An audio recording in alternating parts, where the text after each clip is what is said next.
Hi, Aries. I feel like I just spoke to you. But here we are, and here is your March reading. Welcome. Today's March 3rd, and today is a really big day, and a day that is perfect for your reading. So today, Venus and Pluto are in conjunction in Capricorn. And for everyone, not just for you, it signifies the beginning of a really deep transformational time. Our ties to others and our ties to money, basically our ties to everything in the external, and how it affects us when we don't feel the best about ourselves. So that's the larger theme for March, but now let's take a look at your specific astrology and let's shuffle these cards. So the title of your reading is The Beauty and the Blood. Haha.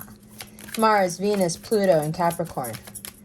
There's a love decision that needs to be made here. It doesn't have to be about a specific person. It's more about like you deciding, okay, is it time? Is it time for me to even want something again? Doesn't matter if it's something old. Doesn't matter if it's someone you don't know. Doesn't matter if it's an ex coming back. All that matters is that you want some love in your life. Wait, I see a card turned over in here. And there it is. You want some love in your life, and not much can get in your way. Obviously. Right? So let's take a look. What is this? Okay. It does require some introspection, sure. Now, admitting the romantic potential of a situation, especially about 2 weeks from now, it can give you a huge ego boost.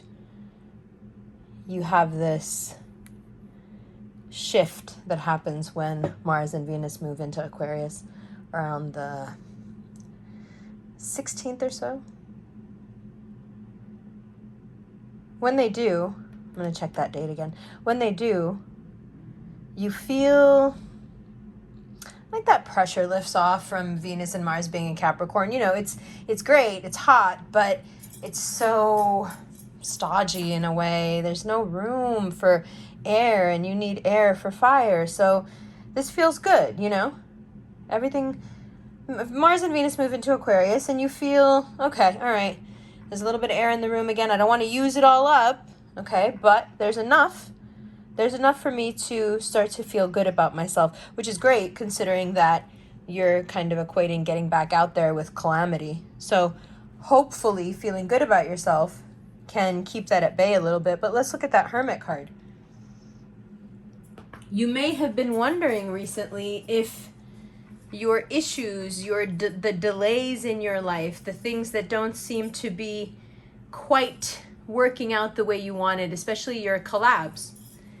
You may be wondering, like, what's going on with me? You may be doubting your place in the world. You may be a little bit upset about how others have been careless with your professional reputation. You feel in so many ways at the whims of others.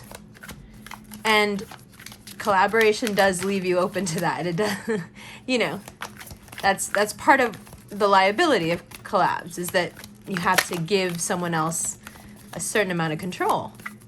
And that isn't necessarily a pleasant experience, not in March. No, whatever it is that you're realizing has already happened.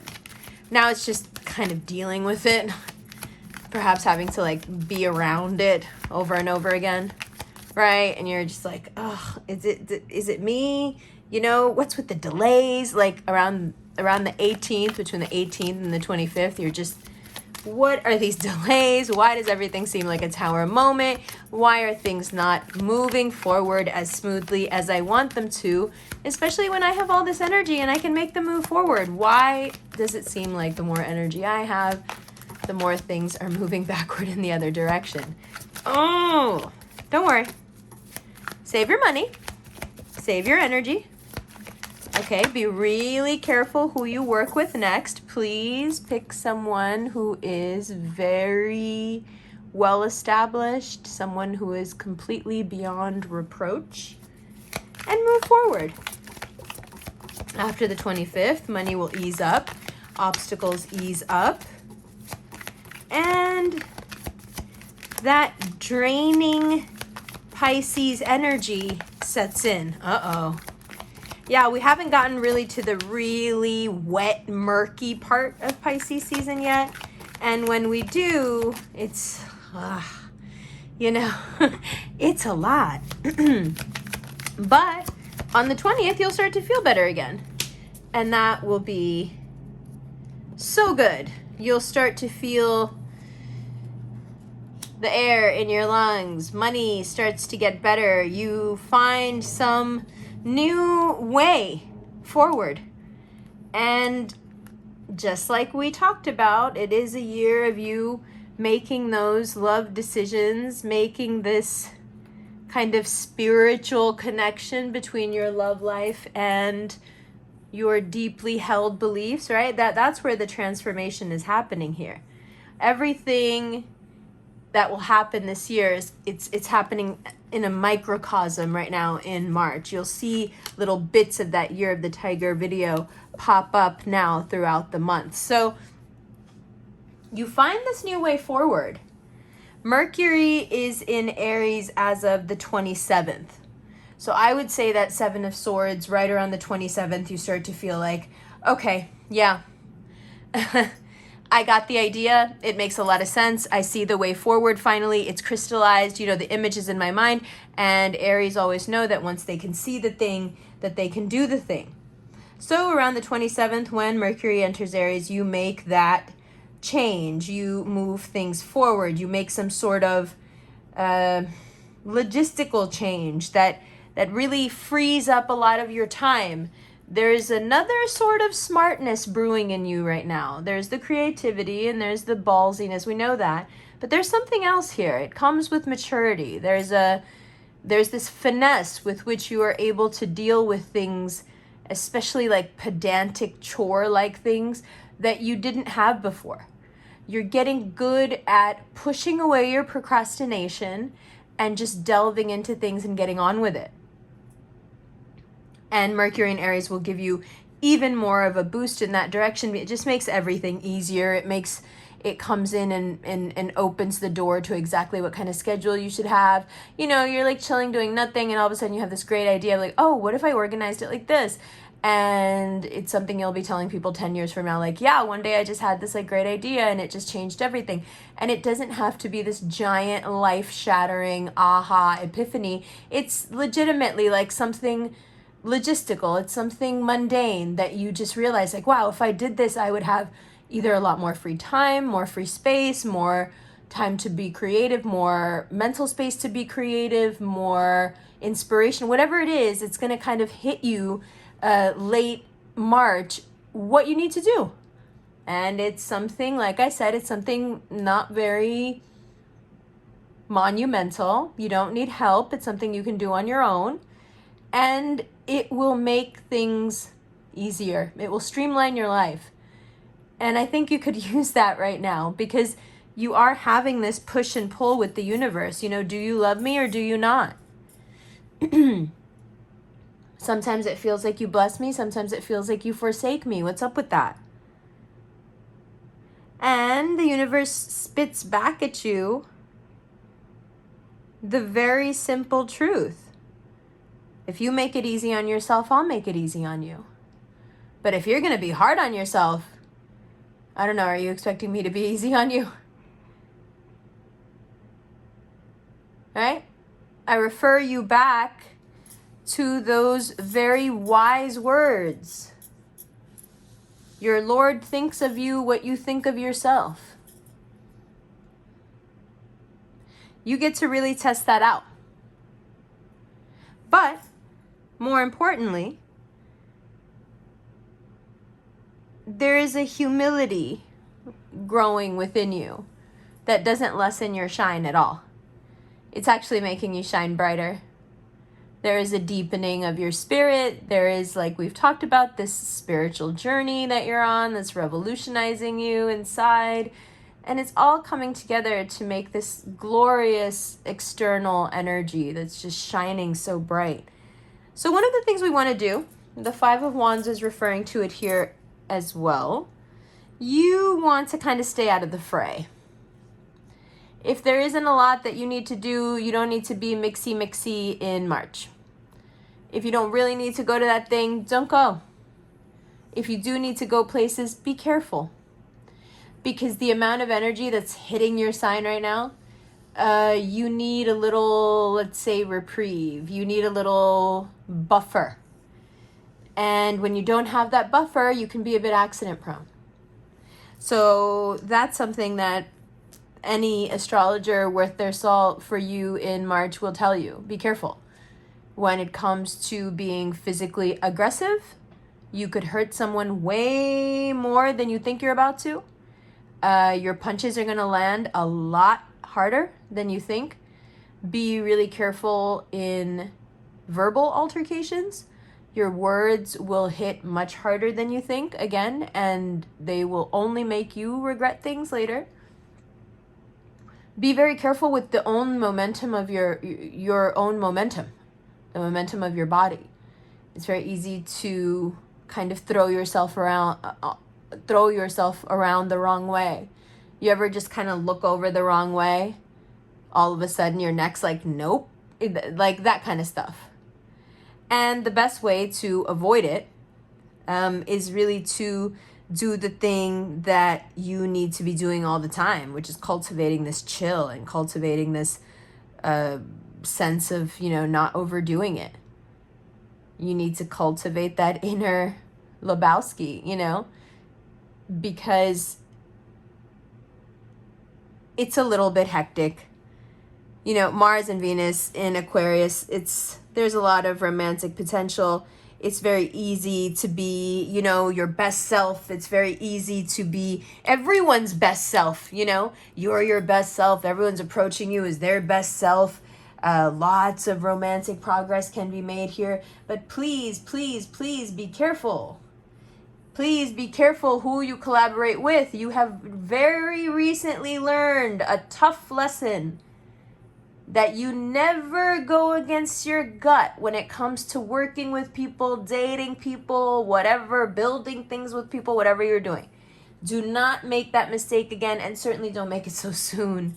You just figured this out. No, it's not an isolated incident. No, that was only for that thing. No, it wasn't.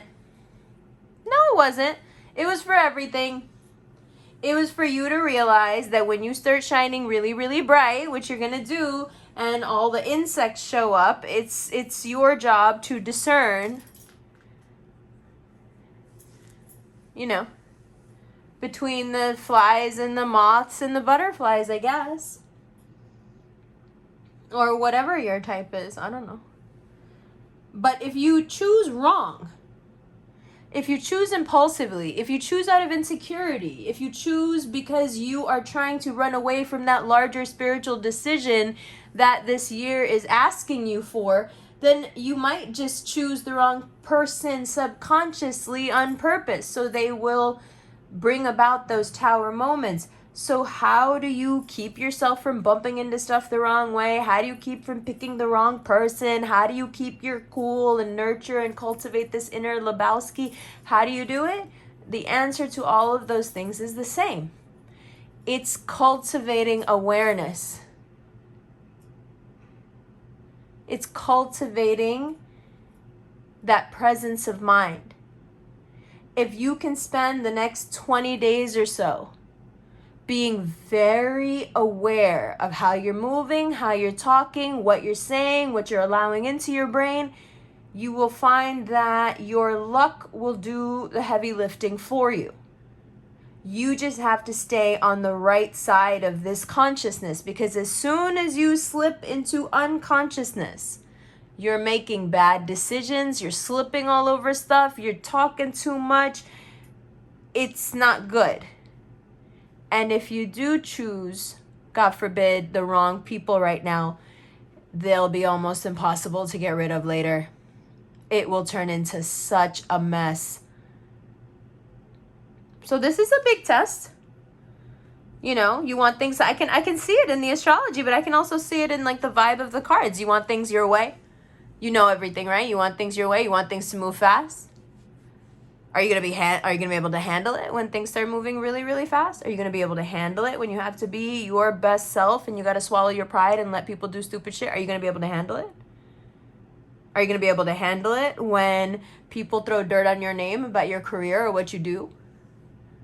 Because these are all things that I suppose for you, the universe needs you to know how to deal with and rise above before you can be let in on whatever your next big truth is that you need to be let in on. So it's a test, and it's a test that is, needs to be taken quickly, because in about 9 or 10 days from now, this Pisces water is going to get so heavy. This water pressure is going to get so hard to breathe under that your Aries fire, it might start to lose its temper. Or just, either you get mad or you get sad, which is just, sad is just repressed mad, But this inability, like you're in like quicksand or sludge or something, you just can't move. It's coming. It's coming. And then it's, once the sludge hits, then it's like much easier to make super bad decisions. Because then you kind of feel stuck. Then it's like, it's the end of the world. Who cares? Fuck it, right? But it's not. And no, this is not YOLO time, please. This is the spring. We still have to get to your season. Please don't do this. And that's the other thing you have to remember. Look at that Hermit and look at that Tower. Hi, Aries rising. That's your subconscious right there. What the fuck is up? That's what's going on with you guys right now? That's cool. That's a lot. That's a lot. You have Jupiter sitting right behind you. A menace in that sector of you that doesn't like this expansion. So of course, especially for Aries rising, it only makes sense that this is a year where your spirituality just takes over everything. But look at the effects here. See here already how this is working. These love decisions, this cleaning out of closets of old lovers, or perhaps letting an old lover back in, being open to new lovers, being your best self, being super careful who you choose, being really picky, taking it really slow. Ooh, bad words, but it'll work. What do you mean it'll work? I'm not trying to make anything work. It'll work as in you won't get your feelings hurt later. Now, there are some physical drains, and the Tower is pointing that out very early. There are some physical leaks here. So if you have leaky gut or if your cortisol runs high, green tea, right? Making that mucosal barrier stronger in your gut so you have less of that flow out, right? Anywhere where you feel you might be kind of sapped, right? If you feel like your blood chemistry is off, whatever it is, like, have it looked at. If your energy level is just getting drained every day by having to be around someone who just sucks or someone who's always accusing you, or so, these are all physical drains to you. And March really is going to point them out. It might not point them out in the most nice way, in the most convenient way. It might point them out by totally exhausting you to the point where you can't, like, you have to look at it in the face, and then you'll be like, oh, so-and-so is bad for me, or, such and such food, or such and such this, it needs to be looked at. Or you can do that once you, once you decide that you're the priority. And that's one of the nice things about this round of making connections or making love decisions or having love come to you. It's not like the other times. You do, no matter what you say, once you're with someone, you just kind of throw yourself all into them. You pour your heart onto the table and you're like, drink it up. But you're different. Not jaded, not cynical, no. Still just as innocent, just as sweet, just as open, just as nice, just as attractive, just as alluring. But there is something in you that has like a valve now. Before it was like, I like you, you like me, open the dams. Here's all of what I am. You know, that's the thing about being so in love with what you are. And I'm not saying that is a bad thing, but you can't wait to share with people. This is all I am. Here is how I love. Nothing wrong with it. But it has not really yielded the best results. Not always. Now, those of you who are in wonderfully fulfilling relationships, congrats. We are definitely not talking to you. In that case, you're just really going through a revitalizing of that connection, and perhaps through first addressing where you really are dropping the ball physically with yourself. So for those of you who are with someone, it's more about figuring out where you are the one who's putting holes in the foundation with your perhaps laziness or stubbornness, right? Now, that drain, the reason it's easy to spot and easy to fix is because unlike those other times where you've just poured your heart out onto the table, you're not interested in that kind of love anymore. You have a healthy self-love, and that keeps you from putting all of you out there, because all of you out there is not something that anyone deserves, and you deserve all of that.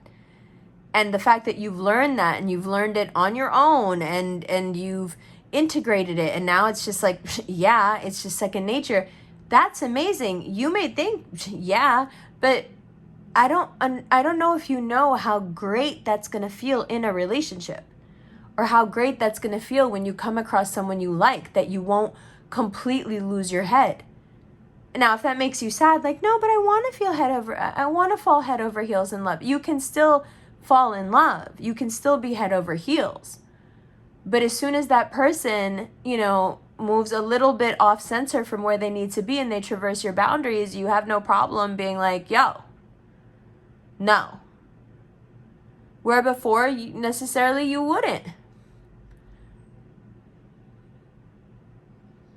You see? That level of self-awareness, which is also a huge part of the theme, right? It's very attractive. It'll keep you safe. It'll safeguard your dignity. And it will sort out anyone who doesn't really want to get to know you. It's a great filter. Douchebag filter. Remove all the douchebags. Right? Because the douchebags really do act out the most when they come in contact with you. Because all the douchebags wish they was you, but they can't be. So they're always having these weird dick measuring contests with you. That's why they're all attracted to you, right? You can the douche magnet, because there's some part of them that is upset or threatened by the very kind of Martian masculine thing that you have that's so alluring to everyone, male and female and everyone. No matter how you identify, you definitely have lustful thoughts about an Aries. You know what I mean? So,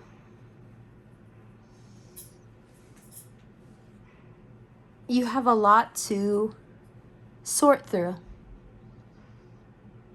Don't jump at the first thing that comes at you. Be careful. You've narrowly escaped whatever professional debacles you may think are falling down around your head. You'll be fine. You'll be just fine. But please stop making these mistakes. You've got to be a lot more careful. And there's that self-awareness again. If we are aware of our value, then we are also painfully aware when that value is not being honored. Right? I'm not one to stand around and talk about how valued I should be. And I suspect neither are you. But you do know how it feels to be valued and how it feels to not be valued. how it feels to be neglected. And there is no circumstance whatsoever under which this year you should allow that sort of neglect. When you could be paying attention to yourself and healing your childhood, healing that inner child, being able to move forward for real, clean. Okay? It's gonna be okay. Don't worry. Don't worry, it's gonna be okay. This is all good stuff. It's just about learning to put things in different piles. Okay? Love you. I'll see you in the extended.